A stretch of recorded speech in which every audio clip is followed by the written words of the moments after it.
Ladies and gentlemen, boys and girls, welcome back for what, at least for me, has felt like an age to another Thursday night spent on iRacing, watching GT3s go around far too fast in an occasion we often like to call motorsports. This is round 7 of ARL's GT3 Thursdays Championship. We are at Mid-Ohio. The fog has descended, and as always, an absolute treat ahead of us here tonight. My name is Jack Mays. Leading me in the booth, or joining me in the booth, rather, is my good friend, Jesse Lee. Jesse, great circuit we have ahead. I'm a big fan of Mid-Ohio. I think there's going to be some great racing.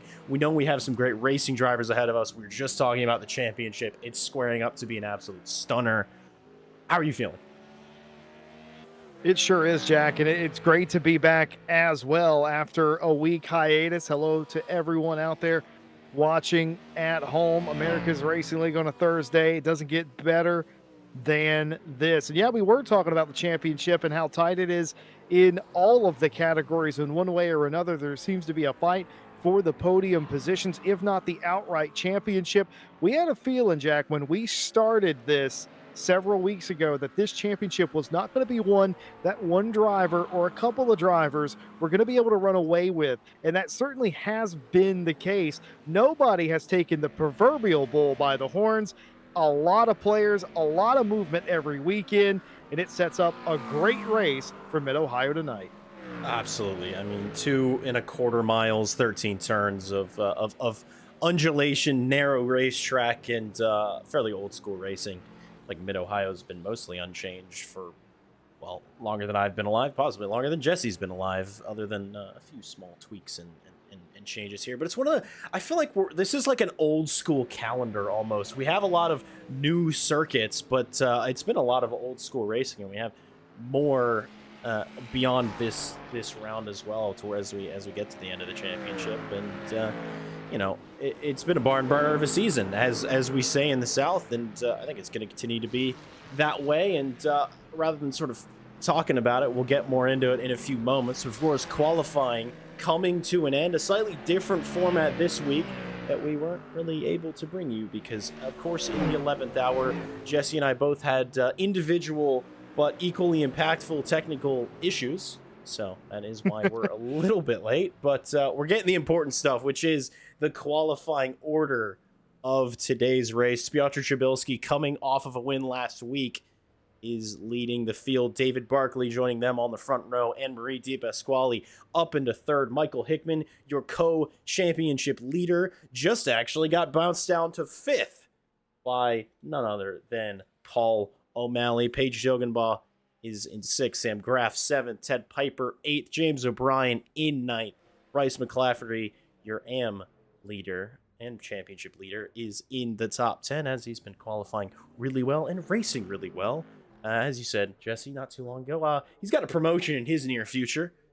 Nathan Branham in 11th, Daniel Kent 12th, Benjamin Gallant 13th, Stefano Zanotti 14th, Victor Mendez Polanco 15th, Neil Alexander in 16th, Javi Sanabria 17th, Jack Coffey 18th, Rigo Campos 19th, Devin Strauss, your top 20th, Cersei 21st, Cochran 22nd, Minor 23rd, Jacobs 24th, White 25th, Ramsey 26th, Anderson 27th, and last but certainly not least, Aaron Henschel starts off at the back of the grid in 28th. One of those things that has just been the truth of the season, Jesse. A really healthy grid every single week. Doesn't matter the weather, doesn't matter the circuit. Everybody shows up in force. Yeah, speaking of showing up, Scott Farrell and Ryan Hicks' late entries will start from shotgun on the field around this racetrack. You already talked about it, partner. We are in a very interesting part of the country. Also a fantastic racing circuit. It's been around since 1962. Last major reconfigure was in the year 1990, though there have been small corrections, small changes made over the years, sort of a recontoured turn number 1, I believe, is the verbiage they like to use as well, but largely unchanged. It's fast. They race IndyCar here, sports cars, you name it. I remember watching TV when I was a kid and watching IMSA race around here in the GTP, the Camel series back in the day. Was crazy seeing all the different manufacturers in that series race around here. It's a bull ring type of racetrack. You blink and you miss it. It may be over 2 miles in length, but this place is quick, and you can also get into trouble in a hurry. Passing comes at a premium, but so does staying on the racing surface. It's gonna be just I mean, it's something where every week we've said, passing comes at a premium. I think biggest example, Naval Base Coronado a few weeks ago. We were like, yeah, probably not gonna be a whole lot of overtakes. Probably gonna be like a single file race. It's gonna be won or lost on strategy. Yet we saw some great moves and some great moments all throughout the race. I think we're gonna get more of that here this week, and it's just, I'm excited. Pace car's underway. Their excitement clearly blaring. That being, is that's the old, what, three generation old Ford Mustang safety car? Old school circuit, old school safety car. Apparently, nothing new for us. Of course, that being because the circuit has been mostly unchanged as of iRacing. No new scan.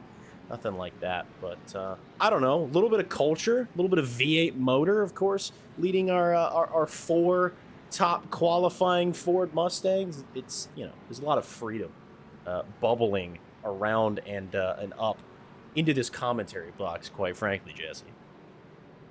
Yeah, there sure is a couple of areas around this racetrack that these drivers are going to take a good look at now, but they'll get at full speed the next time coming through. They're going to have to maintain through turn number 1, the keyhole. You usually want to have your position settle down in single file, and then down the back straight, it's sort of a dog leg, right? So we're going right now. You can end up getting side by side again as you race down into 4 and 5. You don't want to end up on China Beach, which is exactly where we're heading right here. I've seen more than my fair share of Indy cars over the years get beached there indeed. But it's just a technical racetrack. It's a fantastic racetrack.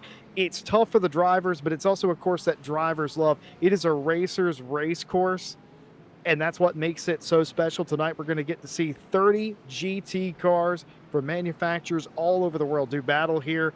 Everybody getting their one and only sighting lap here before we get underway. A little bit of low-level fog. Pretty warm, I would say. Actually, pretty mild for summer in Lexington, Ohio. But beyond that, not a lot to complain about here as we get ready to go green. Yeah, temperature is a little bit low, and the sort of low standing fog doing a bit to help that. But I don't think drivers are going to be complaining. There's enough movement that you put into your tires, enough energy that they're not going to struggle to get up to temperature. Maybe the first couple corners will be taken a little bit easier, but beyond that, they'll be fine. Don't have to worry about tire wear.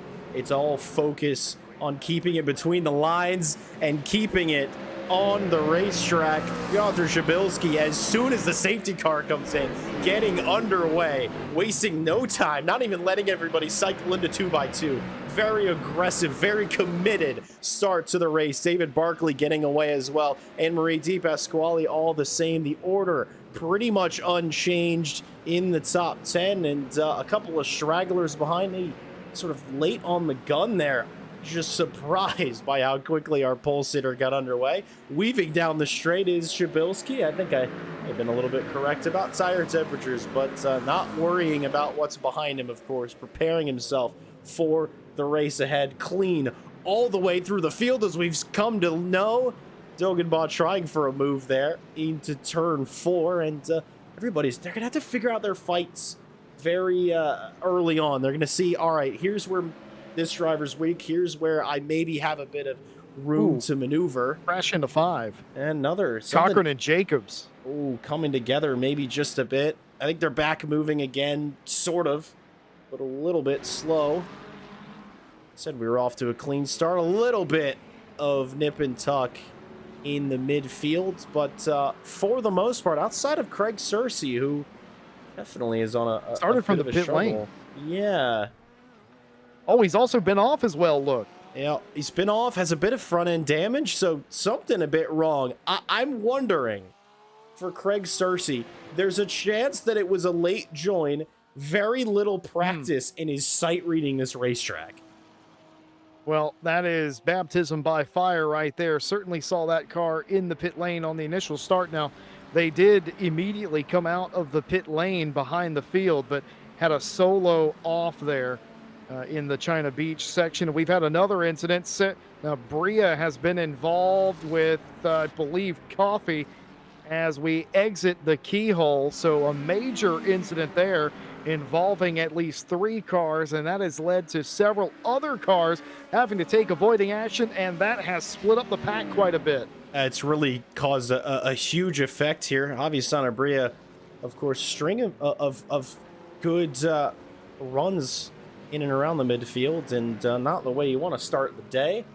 Curious to see how and where it went wrong. We'll sort of go back in time just for a minute. Santa Bria, of course, the BMW on our screen. Is it just sort of a, oh, it's the Corvette and the Porsche comes together of, not actually 100% sure who that was. And obviously Santa Bria, a little bit of a passenger in that, tried to avoid, went around. And Was that Matt White, maybe? I think that may have been Matt White and Barry Cochran. I know you said those two were involved, so possibly involved and a part of that incident and sort of caused that into one another. So maybe that was the reason. One of the few ways that you can make a for sure move done or make a really good move is into turn 2. Another off, this time for the 3 car. Hinchell, White, and Strauss. White. The what? It's already popping off, Jesse Lee. I'm not sure what's going on with everybody. I mean, visibility's at a bit of a premium, but I think turn 1, the first sector, getting the best of some of these guys. Yeah, I think what's going on is it's a racetrack where, when we talked about it, passing is at a premium, and you sort of have to go for it. You have to wedge yourself in there, and I think they're going after it here early, knowing that this is the best opportunity that they're going to have. If they can catch somebody lacking for a moment, they've got to try and make the pass. The problem is it is quite narrow. These two going at it here, trying their very best to make it work, is Farrell and Hicks. And it looks like Scott Farrell will win the battle, or survive is maybe the more apt term, as they come through the S's and through Thunder Valley. And now the McLaren starts to drive away from Hicks just a little bit. Meanwhile, just in front of them, this battle sort of reigniting itself. Rigo Campos and Jack Coffey. Coffey up the inside of the carousel. He's just about made it stuck, but the thing about this circuit, you're going left one corner, you're going right immediately, so it's hard to get your car in the best position, but a really good exit out of the final corner around the outside of turn 1. Get that one absolutely shut in. See the amount of gravel that's found its way onto the exit curb out of turn 1. That must have been kicked up from, well, I'm not even sure where. There's not a whole lot of gravel on this circuit, so maybe into the grass there is a bit of gravel. I want to look back. I'm very curious as to maybe what caused that the 3-car incident at turn 1, beginning of last lap. We're on board with Matt White. He was moving slowly. Ahead of him is Eric Jacobs, and I wonder, oh, it was just a self-spin. So I wonder if it was a series of self-spins, Jesse, because I think just a moment later, somebody else goes off. And, yes, someone else was indeed off. A bit curious going on with our camera there and our replay system there, but that to me looks like 2 cars that one followed the other into the gravel, but kind of hard to tell. Maybe an invisible car reappeared at the wrong moment. I suspect the Lilac Porsche got a little bit more help than the Mercedes to get into that position, my intuition tells me. But beyond that, certainly those 2 incidents that we saw were unrelated to one another, as you said, Jack. Well spotted indeed. One of the best places to make a pass is down into turn 4. We've seen a couple of them go wrong, but nothing doing there. The 43 holds of Ted Piper, keeping James O'Brien behind them. O'Brien struggling for grip offline right there, Jack. We'll keep an eye on that all night long to see if that continues to be a problem, see if the line sort of widens out. If it doesn't, that is going to make this entire final sector nearly impossible to get a pass done until you make it to the carousel, which we know from watching motorsport here for the past 60 years is always a point of contention. And of course, I don't know if you're aware, there was some high drama in the Trans Am series here this year where a driver got a little overzealous and got themselves, I don't know if it was a year ban or a lifetime ban, but they were banned entirely for a move that wasn't on in the carousel here earlier Wow. this year. I can Yeah. see how you'd be in a position to do that, though. It's one of those corners when you're in the cockpit of a race car, as maybe in just a moment we'll go on board with one of our drivers. But it's very high commitment. You feel like there's a gap there, and well, no, it's going to close almost immediately because it goes right, left, downhill into a large hairpin, and It's so easy to get greedy, man. it's I'm gonna so tell easy. you. Look, I'm guilty of it too in the simulator. Sometimes I'll try to go up the inside of the carousel and I'm just too far back, and yeah, you just spin people out. And unfortunately, in real life in Trans Am this year, it ruined a race, quite frankly. And the individual responsible got themselves a ban for it. Nothing like that happening here tonight. The drivers in America's Racing League have a lot more respect than that, in my personal opinion. I think we've seen that and seen that demonstrated week in and week out, no matter what series we're calling here on ARL. But yeah, a couple of incidents early, pretty much what you would expect, though, from Mid-Ohio. Piotr Shabilski continues to lead. David Barkley, Paul O'Malley up to P3, and Piotr Shabilski, Jack, this is how you draw it up. He wants to take possession of the championship lead, and he's in the best place to do it. He's out leading. That would be enough. And the other thing is, there's sort of working in his favor. David Barkley, not in the top 4, I believe, in the championship. Maybe not even in the top 5. Just having a really great qualifying, having a really great start to the race. If they can stay there, that'll take maximum secondary points away from one of the other of their opponents. I mean, of course, Paul O'Malley and Marie Pasquale, Paige Jogenbaugh, the 3 cars that are right in front of us. I mean, minimum points for them, or maximum points for them, is 5 less than what Shabilski would be bringing home. So that could really help as well. And Paul O'Malley clearly has made their way past Dogenbaugh and Anne-Marie, but hasn't gotten away. We're so used to seeing the Dadman GT just sort of find his groove and never, ever get out of it. Today, maybe a little bit on the back foot, but still running in 3rd place. Yeah, I would say that he's still in the groove. It's unfortunately he didn't quite have it in qualifying, whatever that may be. Just got out qualified by several other drivers, but now has found it up inside the podium position. I've always said there's good qualifying drivers and there's good racing drivers, and rarely do you find a talent that's both. Those are the unicorns of the motorsports universe. So I would rather you be a great racing driver than a great qualifying driver. We can come back from qualifying, but if you can't drive the car in the race, then we're in a heap of trouble. But Paul O'Malley doing an excellent job behind the wheel, getting up on the podium, keeping Anne-Marie DePasquale and Paige Doenbaugh at bay for the time being. It is an all-Ford top 5 right now. Blue ovals as far as the eye can see. Yeah, it's a whole heck of a lot of Mustangs, and they sort of are the car to pick in iRacing nowadays. And I by no means blame anybody at the top level driving of taking the car that is the one of choice. Of course, you're playing to win a championship, and I don't care how much There's money like on the me. line. There is money on the line. There's a bit of prizes. There's a trophy at the end of the season for all 3 of the champions. And at the end of the day, as much as I like the Lamborghini Huracan GT3 Evo 2, I accept that it's not a particularly good race car in iRacing at the moment. So I probably wouldn't pick it if I were going for a championship. But Jesse, I don't think there's a championship in the world unless I'm the only participant that I can win. Yeah, sometimes your car selection comes down to personal choice. Sometimes it comes down to what is the best available, and sometimes it comes down to which car you happen to like the most. Checking out the chat as we always do, and a lot of love for DTC, Piotr, and the like. Corey's hanging out in chat. Thank you so much for your kind words. Kevin Boss has joined us as well. Uh, Kevin Boss was, I believe he was streaming over on his Twitch channel earlier today, a little Mass Effect.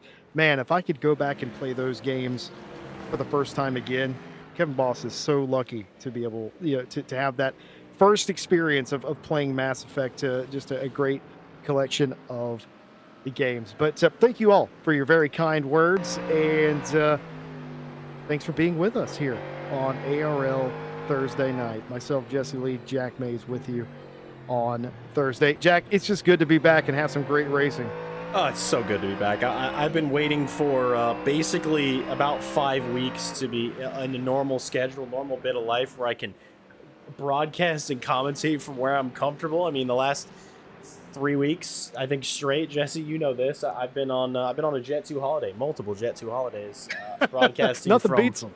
From multiple different states, from multiple different places, and including my dad's office earlier this week. And no, it's just good to be back. It's good to be back at the standing desk, full of energy, all 3 screens completely full of information, and well, doing my best to bring you guys pretty pictures and occasionally funny quips from inside the booth. And well, I don't need to work hard to bring good racing. That just comes with the territory. That comes with everybody that's on this grid. And it's been quiet-ish at the front of the field. Piotr Shabilski not really under threat, though David Barkley has not really dropped further than about half a second for the first 14 minutes of this race. So it could be something where Barkley biding his time, knowing, all right, it's going to be hard to get by. I'm going to have to do this right. Or maybe planning a bold strategy move later in the race, maybe doing a bit of fuel saving behind Shabilski, go a bit longer, do an overcut like we are so used to seeing in LMU. Only time will tell, of course, Jesse, but at the moment, pretty much a stalemate at the front of the field. Yeah, it really is. David Barkley was about this distance away at the end of lap number 1, and they've not dropped any in that 15-minute time span. Piotr might just be driving to a number, whether that be a fuel number or to a limit of what they think they can reasonably hold the lead with. I think the thing we get stuck on in sim racing a lot is we try to go 100% all the time, but in reality, real racing drivers drive to 99, 98% of their ability just for that extra margin of error. So maybe Piotr has sort of worked out how quickly they need to go. Maybe they're trying to hit a fuel number. We don't know, but we do know that Barkley is not getting any smaller in the mirror of that Ford. Question in chat immediately: how many on-track overtakes have we had this race? Well, if we're counting the start where a few drivers went off circuit, probably in the 20s and lot, yeah, and lot. But if we're counting, normal, what most of us would call an overtake, we've had a fair few. We've probably 3 or 4 that we've already caught already. Yeah, and I was just gonna say I've counted about 4. Yeah. A decent rate, I would say, and it's only gonna get, I think, greater. Usually, I feel like most races I watch and think about, and a lot of the ones I commentate as well, it's like, all right, beginning of the race, action, middle of the race, absolutely nothing. Maybe something at the end, maybe not. iRacing Thursdays, it seems to pick up more the longer the race goes on. I don't know how they manage to do it. You'd think field spread. Obviously, they're gonna, more drama is gonna be when everybody's compacted. No, it seems to be once they find a groove, once everybody's driving at 10/10ths of what they are able or what they're doing, they're fully confident in the car they have, they're fully confident on the racetrack, then and only then they'll start to pull out the moves. I anticipate these 3, we'll be talking about them probably all night long. Paul O'Malley and Marie Pasquale and Paige Dogenbaugh, all championship contenders, all phenomenal talents in this series. And as the fog is, lifted and the sun's beginning to come out, I think, the sun is rising on a stellar 3 quarters remaining in this race. Yeah, to your point that you were making, Jack, about excitement at the beginning and the end, that's just a product of how the race goes. You have the early melee where everybody is sort of fighting for position, and then you sort of settle into a rhythm, and then you start working your strategy, and then it all results in mayhem that results to not. And then at the very end of the race, all the strategies converge and everybody ends up fighting everybody anyway. And that's what happens. You get the early sort of scramble and the ending where they all end up doing just about the same thing. And it's never about, taking 5 or 6 positions. You're trying realistically at the end of these things to get maybe 1 or 2 extra positions. We've seen drivers this season that have executed such a strategy and ended up getting podiums, stealing podiums, and getting points, more points than they would have otherwise. So it's always interesting to kind of track where everyone is and where they may be. Certainly, David Barkley has an agenda, and that is to stay tucked up under the rear wing of Piotr Shabilski. And for Paul O'Malley, they're just trying to survive the assault from Anne-Marie Di Pasquale and Paige Doenbaugh. Everybody's trying to survive at this stage and trying to figure out, all right, what do I need? What is that target? And that can be sort of the most difficult part as a race driver. If you don't have an engineer, you perhaps don't have somebody that you can rely on to talk you through your race, do a little bit of math. Math is important. I think some of the best sim racers I know are also decent at mathematics, and considering I'm not good at basic mathematics, that's the reason I'm not a good sim racer, probably. But it can be a lot on your mind, and it's a mental, such a thing that requires great mental acuity is sim racing, and of course real motorsport in general, but I feel like that's just a whole nother level. But once they figure that target, laser focus, 100% effort, that's what we're gonna do. Maximize every moment you can, every meter of racetrack is the job every single day. And I think everybody so far, they got the jitters out in the first couple laps, Jesse. Everybody, though, doing stellar work. They really are, and they're all fighting over the same thing. You'll notice that there's 3 different championships going on at the same time, as noted by what classification they're in. There's Pro, Pro-Am, and Am. 3 different championships they're all fighting for. And we've talked about it a few times about how close this championship has been through 6 rounds. And this is just a little example of how close it has been. Michael Hickman is tied with Paige Doenbaugh for the Pro Series Championship lead coming into today with 82 points apiece. Piotr Shabilski is in 3rd place in the championship. Guess how many points behind he is? 1. 1 single point behind.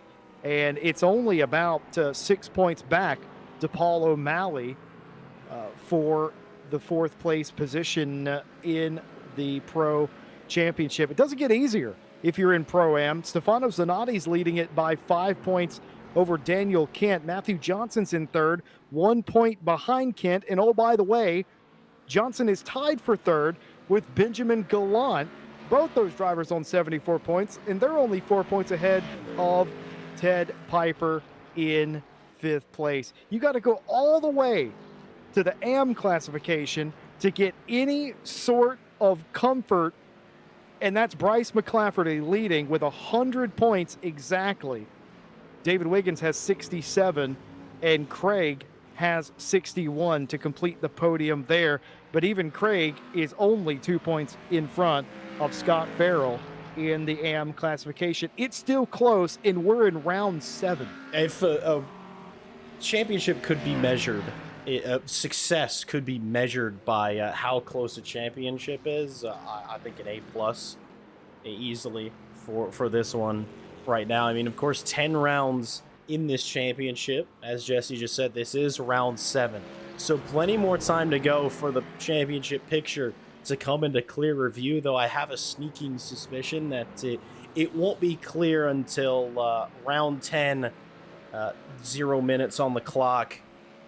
Race leader crosses the line, and we will probably know then and only then who our champions will be. And I mean, that's a gift for us as commentators. We don't have to create drama. We don't have to make things sound like they're more interesting than they are, because the truth is as good as it could be, which is that it is as interesting as we could possibly make it. Question for both of us, Jesse, from Funky Krusty Spaceman. How much wood could a woodchuck chuck if a woodchuck could chuck wood? A lot, well, I figure. Yeah. Well, a woodchuck could chuck as much wood as a woodchuck could chuck. Question. I think we nailed that. I think we passed that test. Yeah, I think they were trying to trip us up, and they almost got me. Almost got me as well. You're gonna have to try better than that. Also, small correction. Kevin Boss has played Mass Effect before, so slight correction there. Now I'm curious, are they doing an evil playthrough or a good playthrough, or because clearly, you know, if you've played the game, you kind of have an idea of what decisions do what. That's very interesting indeed. Just like the race, we have David Barkley continuing to chase Piotr Shabilski for the lead. They have been sort of chained together this entire race. They've created 4 seconds of gap back to Paul O'Malley, or maybe Paul O'Malley's the one with creating the gap, defensively driving to keep Anne-Marie and Paige behind them. But some traffic coming into play here, Jack. A little bit. Corvette, I believe that's going to be Jack Coffey who's stepping out of the way. Actually, that was Chris Anderson. My apologies. It's the number 4 car stepping out of the way in maybe less of a manner than Piotr Shabilski would have appreciated. Hoping that would have happened a corner before rather than the corner after, because the gap was close enough to maybe he was feeling a little bit of nervousness, but not enough to do any sort of defensive maneuvering. I truly think David Barkley absolutely biding their time and thinking that I'm just going to sit here and wait for Piotr to make a mistake. I'm not going to do the work. I'm going to let the work be done for me. Well, of course, David Barkley doing the work by staying this close to an incredibly fast racing driver. They've opened up a gap behind them of about 4 seconds to the trio of O'Malley, Di Pasquale, and Dogenbaugh. Ted Piper, your leader in Pro-Am, has the most comfortable lead in, well, he's sort of not on his own, but as on his own as anybody else really is on this racetrack. 2 seconds in front of him is James O'Brien. 5 seconds behind him is Daniel Kent, who is their next nearest contender in class. And Bryce McLafferty, of course, as has been his specialty, absolutely crushing it, pretty much. 11th overall, nearest competitor down Michael Miner in 17th. Incredible run in the form season for Bryce McLafferty, and like we said, probably a promotion coming, but at the moment, everything that could be done to get that championship has been done. 5 round consecutive wins in AM class. Well, I am not clairvoyant, and I definitely do not call the shots or make the rules or even am privy to any of that. I am a lowly commentator, and I call it like I see it. I'm going to guess, and I'd stick my neck out on this one, Bryce McLafferty might not be an AM driver come next season. I think that might be right. That's sort of what we're referring to when we say a promotion's coming. And promoted up a position was Paige Dogenbaugh. I think yet again, a bit of backmarker traffic, applying a little bit of pressure, causing a little bit of a stack up. Just a swap from the trio. No big movement. Everybody's still about the same distance apart, though Paige up a position, Anne-Marie down one. And for Paige's hopes of a championship, hopes to still be leading the championship at the end of this round. 1 step. There's about 3 more to go if she wants to be really confident about things, but the roadblock is not any more difficult. Paul O'Malley, last season's champion, of course, We know he's good. We've been talking to him multiple times this season post-race, and he's going to be a mountain to climb. Yeah, Page is not hanging around here. I think just by watching through the middle section there, I think Page has a little bit more pace maybe on Paul O'Malley than Anne-Marie did. And now that Page has made the pass for 4th place, I don't know if Page is going to be willing to just ride behind Paul until the pit stop cycle starts. But we'll see. I've been wrong about Page's strategy before. We'll see what they elect to do as we ride on board Michael Hickman, who has actually caught up to the back of Anne-Marie DePasquale for 5th place. The fight for 5th, a little bit wide there, and that might be on purpose to get a better run out of the corner. And yeah, look at that, just a little bit more straight line speed already adding to a car that is pretty good in and of itself in a straight line. It seems to be the ticket is for the Mustang. It's what it was great at in a lot of sims. Instead, of course, Competizione missile in a straight line. Early days in Le Mans Ultimate, it was also pretty quick in a straight line. iRacing seems to be no different. If you put a massive displacement engine in the front of a race car with a lot of torque, it tends to be pretty good in a straight line, but a little wedge in between the trio that's now become a pair of duos. And Marie dropped back for Paige Dogenbaugh, maybe sort of leading me to believe that they were in a sandwich and were able to stay in it just for the nature of the racetrack, and a little bit of pressure from Hickman. And now O'Malley probably thinking, Coffee and Andresen off in the carousel. They've regained control now, but they were both off. I wonder if that was contact between the two of them in turns number 12. But as quickly as they were off, they were right back on. But they were off and all off again, it looks like, is Chris Anderson. I think those who are struggling tonight are struggling. Benjamin Gallant finally being overtaken by Stefano Zanatti. He's been working at that one since the start of this race, and by the sort of semi-intervention of Bryce McClafferty just ahead, gave the run to the Ferrari, but here comes the Mustang back in a straight line, defended valiantly by Stefano Zanatti, but the Mustang with its big nose said, "No, I'm getting through here." Oh, wow. Making it through the S's section, and that straight line speed really coming good through the second half of that straight line. But Zanatti maybe not 100% happy with how that went down. A little bit of contact there, but that one was hard.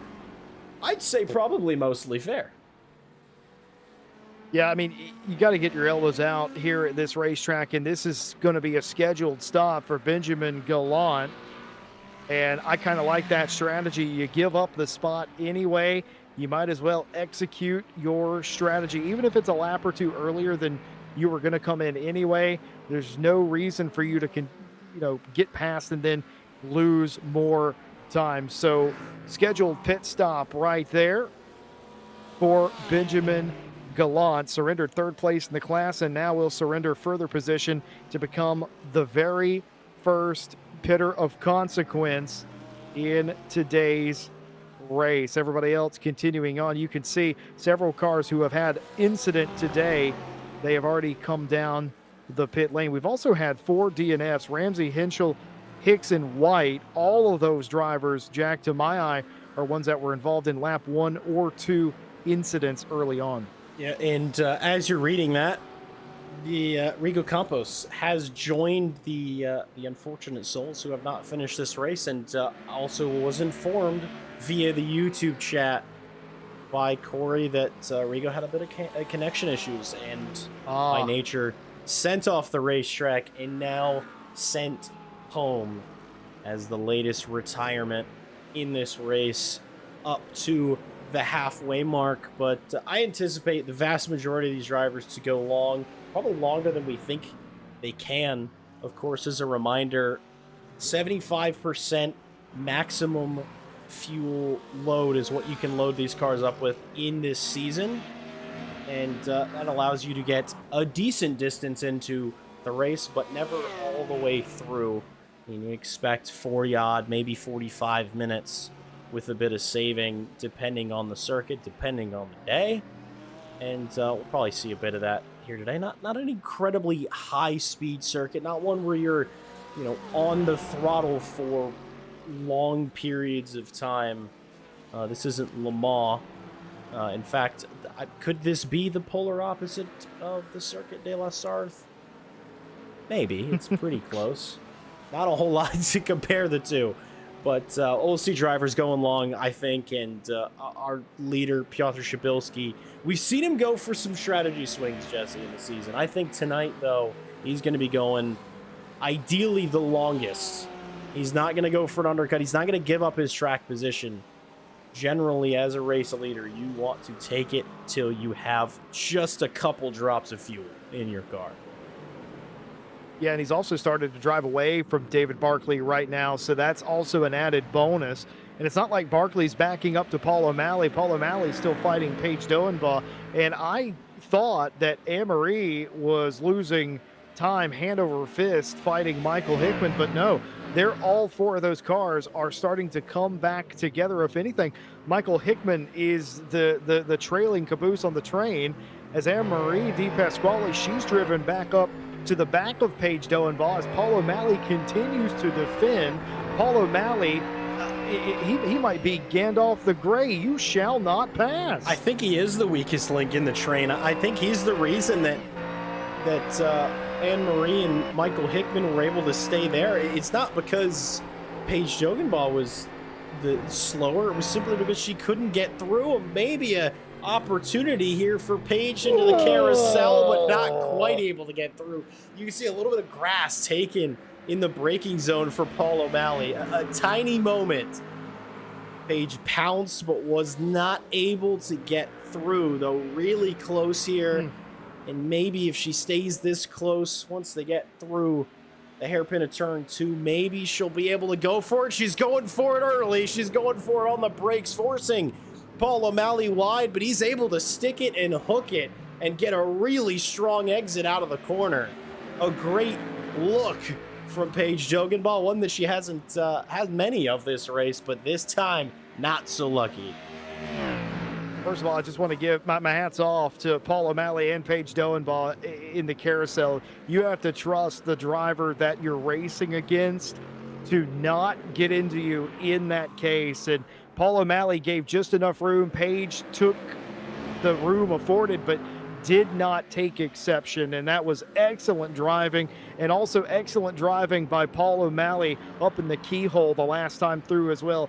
Realized that Paige was going to get a run out of turn number 1, gave the inside. Paige was in there, but Paul, recognizing that you can take the wide exit out of keyhole and get that better run. We saw that earlier from some of the Fords doing the exact same thing, and it works no matter, if you have the longer run around the outside of the corner, it just works, and it did for Paul O'Malley. Was able to keep Paige Doenbaugh behind. It's not enough to get somewhat beside the driver up here in the keyhole. You have to get fully alongside of them, side wrap them, do everything. Just getting your nose in doesn't do you any bit of good, because they can just take the wide line like we saw O'Malley do, and you're right as rain, and he's able to hang on to third place still. Ted Piper, leader in Pro-Am, into the pit lane, the first of the class leaders to come down.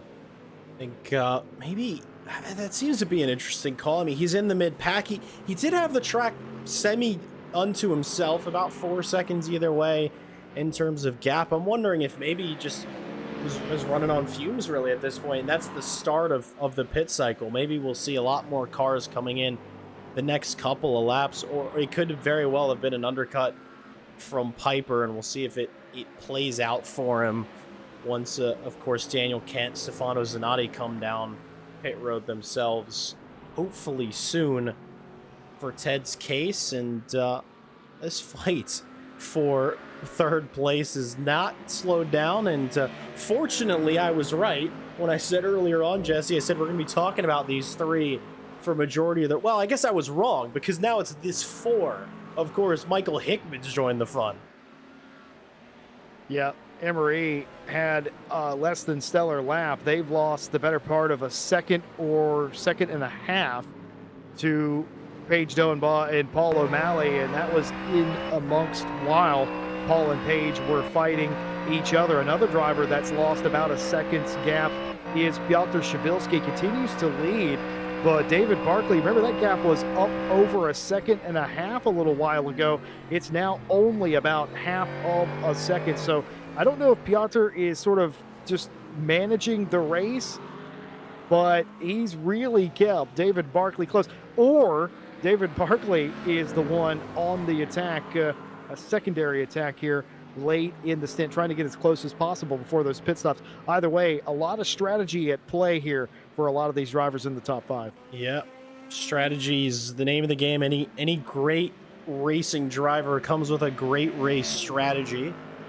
And at the moment, it's just go until you can't go no mo, for the sake of the top 10 or most of the top 10, save for Ted Piper. And we'll have to see how this plays out. And we haven't seen a whole lot of big moves in pit lane this season in terms of just outright someone took tires, someone didn't sort of thing. But I'd be curious to see, now that the track's gotten a bit warmer. It's still not hot, mind you, but it's up about 3.5 degrees from the start of this race. Maybe drivers thinking, right, maybe a fresh set of tires, maybe a set of, maybe change the left side or something of the like. I feel like that could be a conversation they're having in their own heads. I don't know. I can only see the pictures that we have in front of us, and unfortunately we don't have the likes of our phenomenal pit lane reporters that we occasionally have, Jesse. Usually we've had the gracious Ted Piper with us, but he's crushing on the racetrack rather than chatting with us tonight. Yep, certainly have their work cut out behind the wheel. Does Ted Piper usually brings us excellent insights, but he's bringing excellent insights to trying to win the Pro-Am class tonight. Mac joins us in chat saying, great race and broadcast. Thank you very much. We hope that you enjoy, and like, subscribe, hit the bell, watch for future broadcasts here on ARL. Of course, we'll still be here in the coming weeks. Come hang out with us and enjoy more great racing. Tightening up at the very front between Shabilski and Barkley. O'Malley continues to lead Doenbaugh, and Anne-Marie DePasquale continuing to fend off Michael Hickman for the final spot inside the top five. Daniel Kent has just come down the pit lane. They're on pit out, and remember, Ted Piper was leading that class. We'll see if Daniel Kent's been able to do the overcut and get out in front. That's at least what it indicates to me on my timing and scoring right now, that Daniel Kent has taken the sort of theoretical lead in Pro-Am of the cars that have pitted. So little leapfrog going on right there. We were just talking about pit strategy. We might have just seen some. I think so. It's not a big gap, but it is a gap that Kent now leads Piper, and maybe there's a hope that a bit of, maybe colder tires coming out of pit lane. Of course, you're sitting in your box taking on fuel, your tires are dropping in temperature, maybe needing to find the race car underneath them again. Fresh load of fuel would be a mistake that Ted Piper can take advantage of, but at the moment it is I actually haven't seen this livery yet. ARL Racing, but I'm going to call it Mountain Dew themed. I was just going to say, am I tripping? No, sir. That is he's doing the Dew. The old that's the old school Dew logo, isn't it? That's because it doesn't look like that anymore. No, it looks more lame and less awesome and very 2000s. Man, you young people don't know, man. Things were more angular back in the day. We had the stealth fighter jets and everything's rounded now. But back in the day, like, everything had angles, and it was like aggressive and edgy and everything, and including Mountain Dew. especially Mountain Dew. Yeah. I reckon. Hey, listen, a time or two they put the Master Chief on the soda. They are putting the Master Chief in the soda. They are doing that. They absolutely did do that.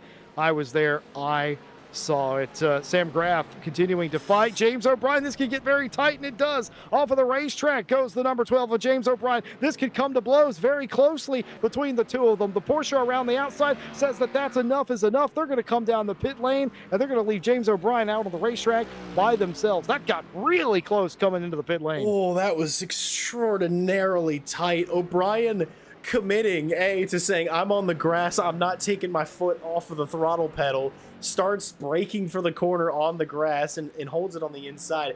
I feel like kind of unfortunately Sam Graff dove into pits there. Yes, it could have ended in a massive crash, or it could have ended in an epic move from O'Brien. He has the position now regardless, for the time being, of course, but the pit stops are starting to trickle through. I think that's the first pro driver who's gone into pit lane is the 737 Porsche driven by Sam Graff. And I think, I mean, I feel like I've done this most rounds. I say, all right, now's when the pit window starts. All right, now's when it starts. And I feel like I'm doing that whole thing again.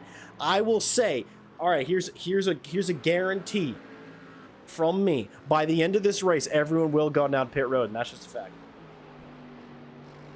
Yeah, I think the one thing that we can predict about the strategy of these drivers is that we are unable to perceive exactly what they are going to do. And I think a lot of that is sort of what the cars are capable of, the distance they're able to travel this season gives them a little bit more leeway of what they can and can't do. So they're able to sort of modify their strategy on the fly based on what kind of battle they're in, what they're trying to achieve in the race. So it gives them a little extra something to, literally a little extra something in the tank, but it also keeps us on our toes as well in the booth. More cars coming into the pit lane. We saw Sam Graff a lap ago. Michael Hickman in and out of the pit lane. Remember, they were P6 fighting for a top 5 spot. We'll have to see what their undercut of the top 5 may help them with. Generally speaking, an undercut helps you gain time versus people that stay out longer, but not always. And we've already seen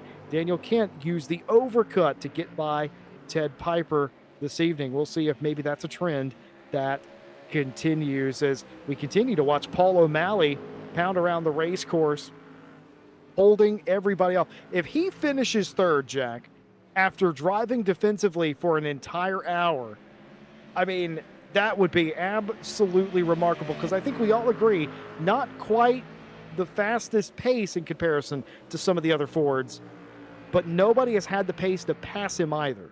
Yeah, that's an absolute fact. I mean, maybe they are 8 seconds, 9 seconds off the lead, but, well, they started in I think 4th or 5th.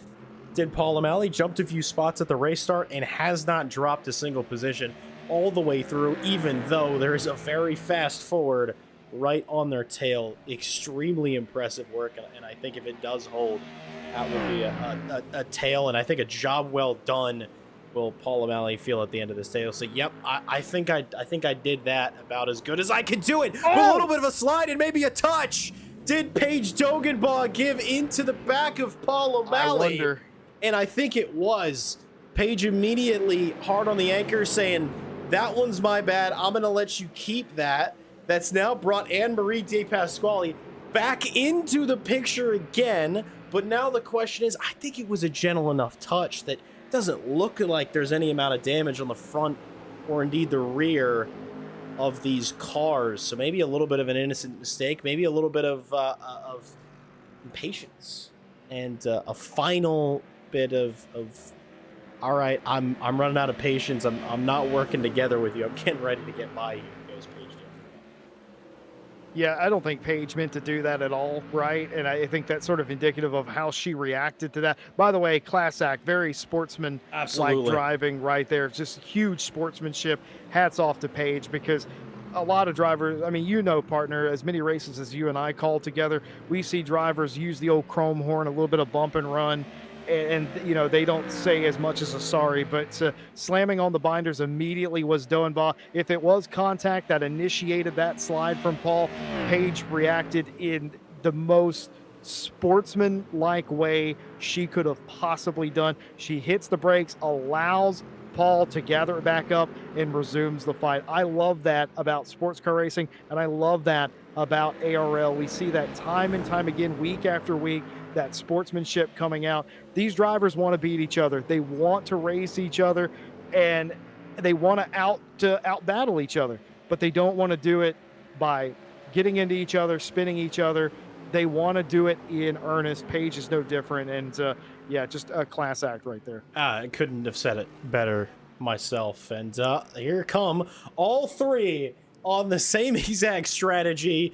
All actually the top 5 all in at the same moment in the pit lane. The fight is put on hold for 30, 40 seconds. And while they wait, I'll see if I can take a look at maybe if there was a bit of contact earlier on. I'm almost certain there was, but what it looked like from inside the cockpit of D.H. Dogenbaugh's car, and just a different in lines. Actually, Paul O'Malley started to slide there just a little bit.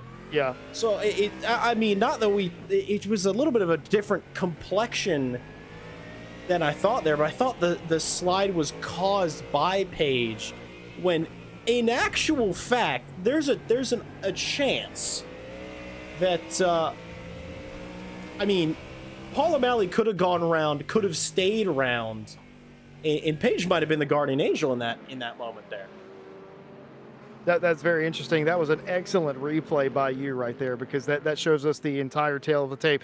Paul just lit up the tires on that left-hander uphill. It's very easy to do that, of course, especially late in a run. And, of course, Paige didn't have anywhere to go in that case, has to go into the back of them. But, again, I still think it's that sportsmanship of, like, Paige I mean, racing etiquette-wise, would that have been Paige's fault if she would have kept going? No. Paul O'Malley was already starting to go around. That's not her fault. She can't predict that a car is going to spin in front of her. But at the same time, I mean, Paige kind of sending Paul maybe the right direction, and they continue on. Again, it's just great racing, and we love to see that. We love to see that competitive spirit, and we see that time and time again where drivers just, they don't want to end the battle. And again, our reward here in the booth and everyone watching at home is we get to watch this fight between the Fords, Paige and Anne-Marie and Paul. We get to watch this come to its natural conclusion because nothing of value was lost. Yep, absolutely. Yeah, no, nothing at all really removed from that. I thought maybe it brought Anne-Marie back into the fight with the trio, but coming out of pit lane, she's been jumped by Michael Hickman and now caught by James O'Brien. So, you know, out of the frying pan and into the fire, as they say for Anne-Marie. Maybe a hope of, you know, hey, we could relax after this pit stop. No, you're back into a sandwich, my dear. So, good luck, have fun, give us a good show. But I have to say, for James O'Brien is in a really good spot here. So is Sam Graff, who pitted far earlier, the first of the pro drivers to pit. So I think the undercut, it worked almost for everybody, maybe except for Ted Piper. He might have been the only one to lose something by doing an undercut so far.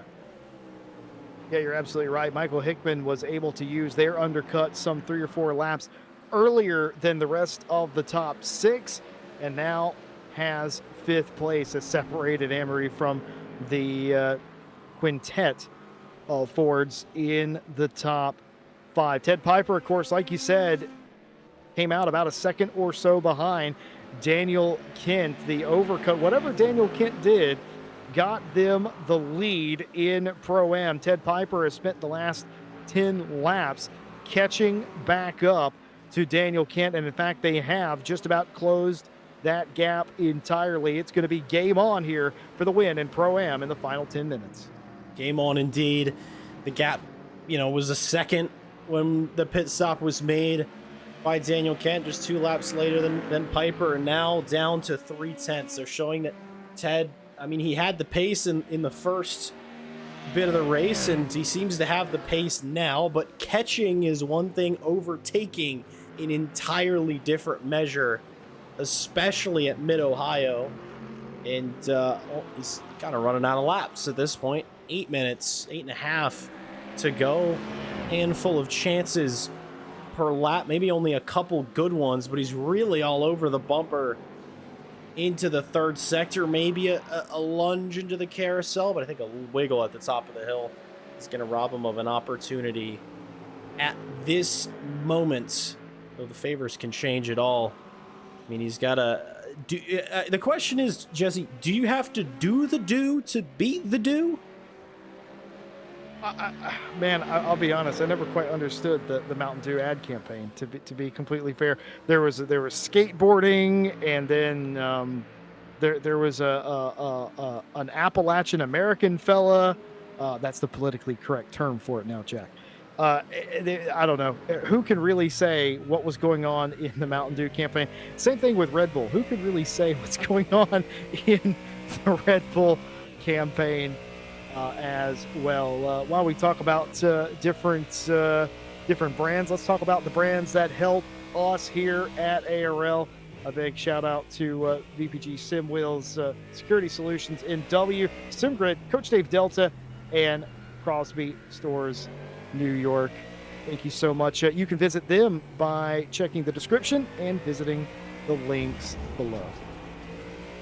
And thank you them and everybody that helps us do what we do here at ARL, and thank you to all of you again for watching. And they're going to hear it all the time, always. But thank you to all of our drivers, because after all, if these 30 cars didn't show up tonight, we'd have, well, maybe an easier job, but a far less interesting one and a far less fun one. Man, I love where my Thursday nights are now, because we get to do this. We get to watch 30 drivers locked in these head-to-head battles for literally an hour.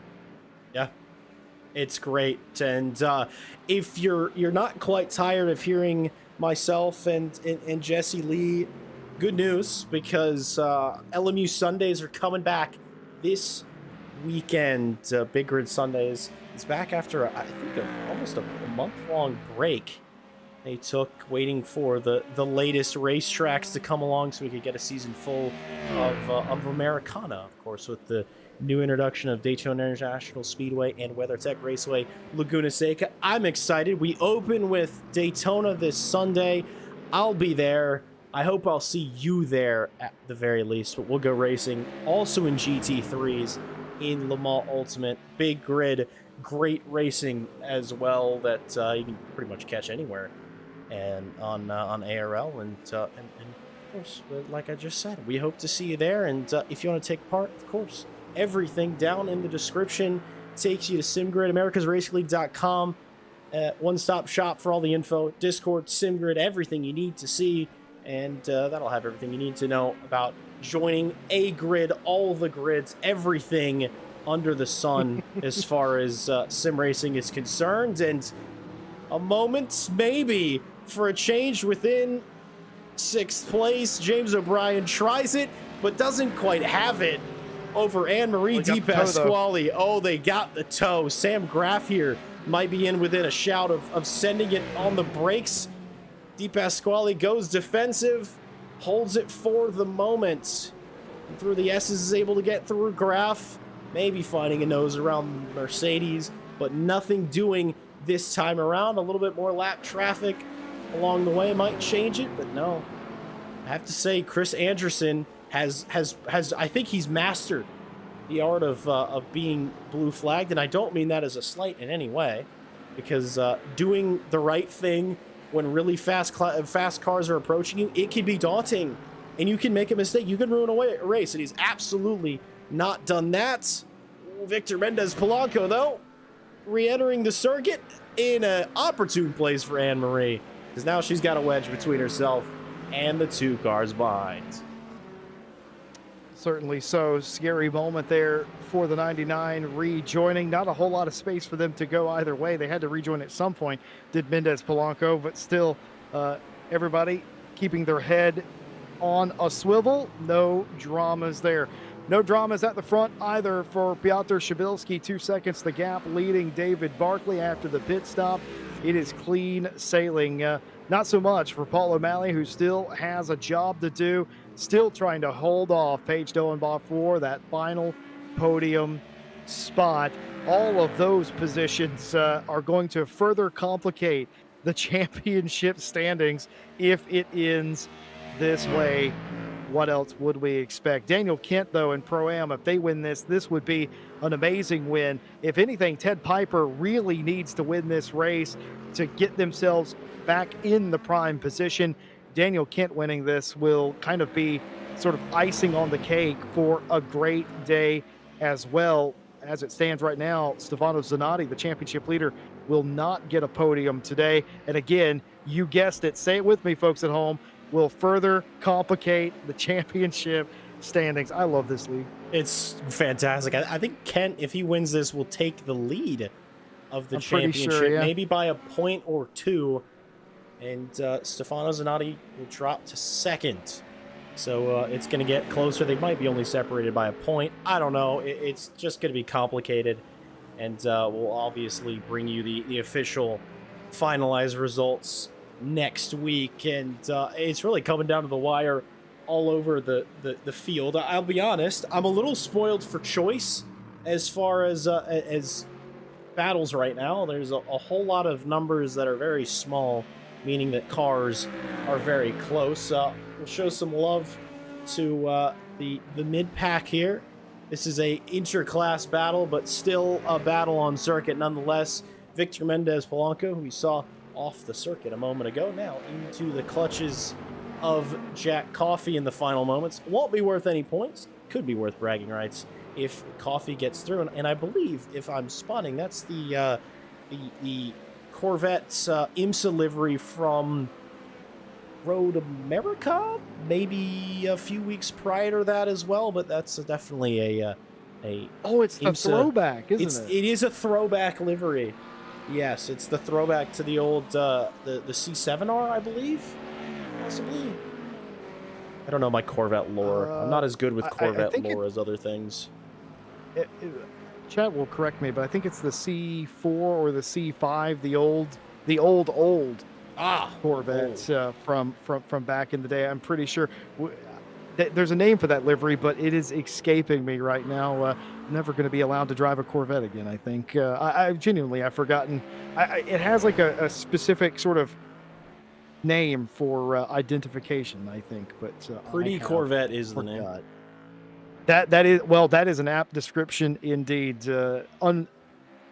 Unmistakable, that car in a legendary livery indeed. It's been a legendary race coming to a close. 30 seconds left to go. Will we get one more lap? I reckon we might. Not enough time to hit the brakes and end it early, as we'll go around one more time tonight. Just want to give a special shout out to all of you watching at home. We see you liking, subscribing, hitting the bell and all of that, getting all of your racing fix here. We see you doing it.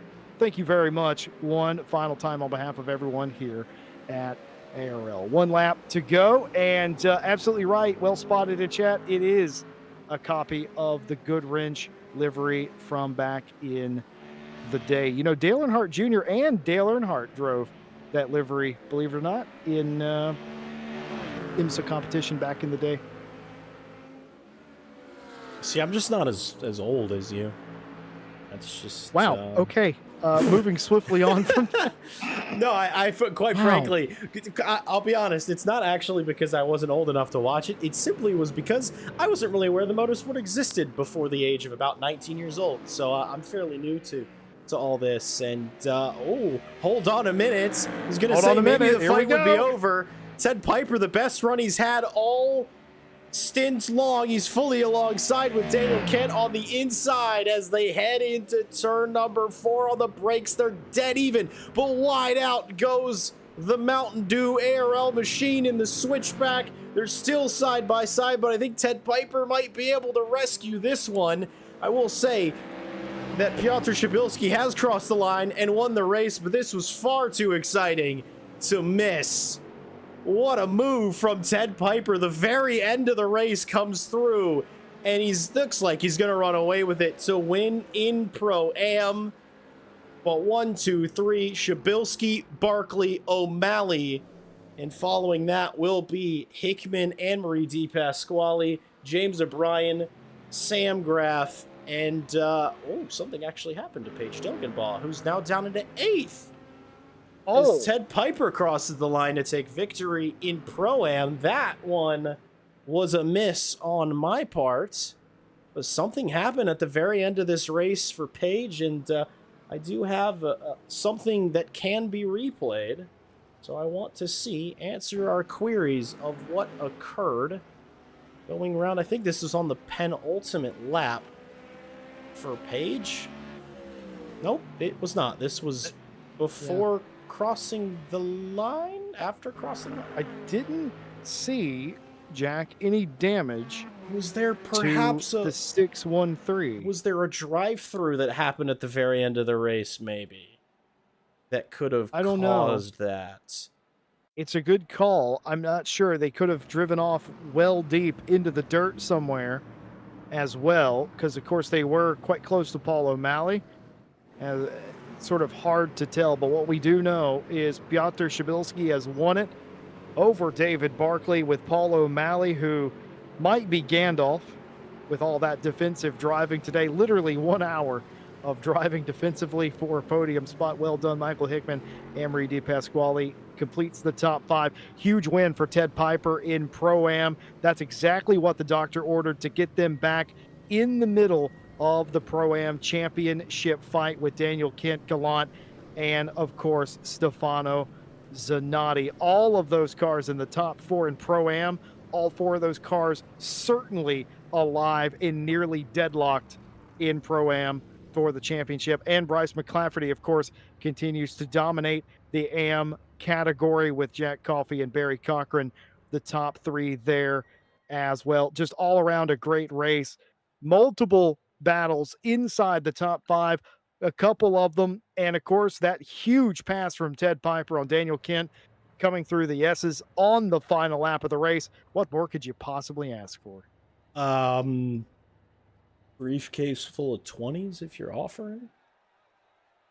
Well, but as far as the race is concerned, I'm good. That was absolutely phenomenal, Jesse. But I think you are now down with Mr. Ted Piper. Last lap overtakes, they're few and far between. Absolute glorious work to win that in Pro-Am, but you're down with him. Yeah, I was going to ask Ted Piper if he has a briefcase full of 20s after that amazing pass, because that was very cash money of you, Ted Piper. Talk us through that last lap and that pass to get the win. Holy cow. Dude, DK, hats off to DK. He closed the gap on me early in the race, and I was struggling with pace, with race pace for some reason. It was either me or the car was just not set up very well for race. I don't know. But at any rate, can you guys guess how I won? Other than the pass, but tires. We have so much discussion about the dang tires and how I say, oh, don't take tires. Oh, nobody takes tires, blah, blah, blah, blah. I took tires, all 4. So that's how Kent got in front of you on the pit stop, but you chased him down. I missed. I put on my pit limiter like way too freaking early, and then I missed my pit stop and had to back up into it. So I think that's how he got ahead of me. But he was like through that 3rd sector or whatever, I could just gain on him, no problem. He didn't have the grip. He was getting me on the exit out of the keyhole, but I think I couldn't get the line right or whatever. But finally, that last lap, I got the line right. I got alongside of him, and I got it done. But it was like 5 laps of track, for sure. We talked about very early on, Ted, about this racetrack. It is one of those tracks where you can get stuck behind cars, and passing is certainly at a premium. And certainly you sort of have to get lucky and get into position and be right on the back of somebody, you were able to make it happen. And let's talk about the points championship now. You needed this win tonight. You got this win. You're back in the conversation. That's also got to feel pretty good. Oh yeah. Oh, that was another. I know DK's points are top notch. Like he's like right there, and so I knew like I mean I felt really bad for passing him on. Like honestly, like it was such a good fight the whole entire race, and I like DK, and I felt bad for putting the move on him, but I did need the points because of my 2 races that I did not show up for. Like I'm still probably going to be behind him in points. I mean, a second for him is great, you know, for points, point wise, you know. So yeah. Did you guys see James pass me as well, the same way? I don't know if we did, You but didn't catch that? there Shoot. were a lot of passes like that in the S's that were very close indeed. Ted, before we let you go, anybody you would like to shout out? Just the league. Thanks to everybody that helps put this on, George and Sean, Sam, everybody. You know, if you want to race ARL, come and race some clean races, some freaking hard races. These guys are fast. So, yeah, come race with ARL. Couldn't have said it better myself. Ted Piper not only wins the race, does it on the last lap, and gets themselves back into championship contention. Congratulations. Thank you. Jack Mays is down with Piotr Shabilski. Yeah, Piotr, 2 weeks in a row for you. We weren't here chatting with you last week, but we were cheering you on in spirit. As always, a fantastic drive. I mean, you had to work for it. I will say, under pressure, all the way through. I mean, just talk me through how you kept it together. I mean, how you stayed focused for an hour straight of brawling. I first want to say, like, huge shout out to Dave. Literally best race, under 2 seconds the entire race. That was really good. So props to him keeping it that low under seconds on that track. But honestly, I was just paying attention more to keeping the tires in check and just seeing where I was beating Dave on certain corner exits, and just attempting to save as much tire as possible. That's literally it. Especially the rear tires, they were giving out pretty early, so I tried to work with the brake bias to make sure I can hold the tires till the end and not pit, which would probably sacrifice the win. Well, you did what you needed to do at the end of the day, and I have to say, from both you and Ted, congratulating your brawling partners before yourselves. I absolutely love that.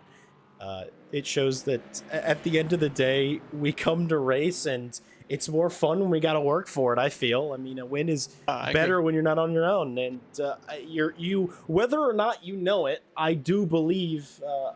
Actually, no, I know for a fact you're leading the championship going into round 8. I mean, the points. Jesse and I have been talking about it all night. Really close, really hard fight. I mean, do you think maybe this is a surge for you, a bit of momentum that you can carry into the final couple of rounds, or do you think that it's going to be tight all the way to the end? I think Coda was the deciding factor in my championship fight. That was a major deciding factor if I still had a chance. And then today as well, with how everyone else finished who is ahead of me at the championship. So there's still a chance, but anything could change in the last 3 races if I'm not mistaken. So just still have to stay focused the entire time. That's the name of the game. Maintaining focus, keeping your wits about you, and you did it in spades. Put it on pole by a incredibly tight margin, and led every meaningful lap, nailed strategy, nailed everything you needed to do. I mean, left it all out there, Piotr. So congrats again on a win overall, a win in class, and now a championship lead. Before you go, anybody you want to shout out? Like just shout out to the league for getting so many drivers in here. I'm still shocked at how many people showed up for Season 3 league, and I hope Season 4 is just as packed. And of course, shout out to DTC and GeForce in Westfield for giving me the opportunity to get even better at sim racing. And shout out to you guys, of course, for broadcasting as always. Thank you, Piotr, and thanks for racing with us, of course, and congrats one final time on your win tonight. Thank you. Have a good night, guys. Mr. Jesse Lee, we both said it. I don't think there was much left for us on the racetrack tonight in terms of enjoyment. Everything we had in spades tonight. A rate overtaking allegedly at a premium, not so in the actual overlook of this race. A pass for a class win at the end of the race in the final lap. That's about peak motorsport drama. Still a tight championship all the way through. Leaders have changed in both championships, I believe, as well. I mean, how are they going to top this next week is the question. I have no idea, but I know I'm going to be here to find out. 10-round championship just through round 7, 3 more rounds, as Piotr said. And, well, here are the preliminary championship standings. Going into the final 3 rounds, Shabilsky leads it in the pro class, 101 points. Michael Hickman's P2 now with 95. Paul O'Malley in 3rd place with 90 points. 1 point behind Paul is Paige Doenbaugh on 89 points. Those 4 drivers covered by the spread, 101 to 89 with 3 rounds left to go. Everything to play for. Stefano Zanatti has held on to the championship lead in the Pro-Am category by a single point over Daniel Kent. Ted Piper, by virtue of the brilliant last lap maneuver and the win tonight, up into 3rd, 3 points out of the overall championship lead, 90 points total. Benjamin Gallant is 1 point behind them in 4th place. And in the AM class, Bryce McClafferty continues to dominate, 120 points, 72 points for Scott Farrell. David Wiggins has 70, tied with Craig S. Fights all over the place, Jack, and we're not done yet. 3 more rounds in the championship, and I suspect this isn't the last shakeup that we're going to have this season. Absolutely not. And surprise, surprise, my math was wrong. I was correct about one thing, and that it was unreliable. But no, we can rely on in this championship. And I feel like every race pretty much throughout ARL that I've seen or been a part of is great racing, great sportsmanship, and overall a heck of a lot of fun. Of course, next week we're moving on to Sonoma Raceway, then to Watkins Glen, then for our finale at Barber Motorsport Park. It's going to be a fantastic season. You won't have to wait to hear from us specifically till next Thursday. We'll be back for the opening round of Big Grid Sundays over on Le Mans Ultimate this Sunday. So keep your eyes on for that. And if you want to know when and where to find us, well, if you hit that subscribe button, you hit the bell, you like the stream, you do all the things, you'll know when and where. So thank you all so much for joining us tonight. And thank you again to our fantastic, wonderful drivers. Thank you to all of our wonderful sponsors and all the amazing people that do the work behind the scenes at ARL to keep things moving and keep these championships awesome. I've been Jack Mays, joined by Jesse Lee. Boy, are we glad to be back, and we are excited to see you and talk to you very soon.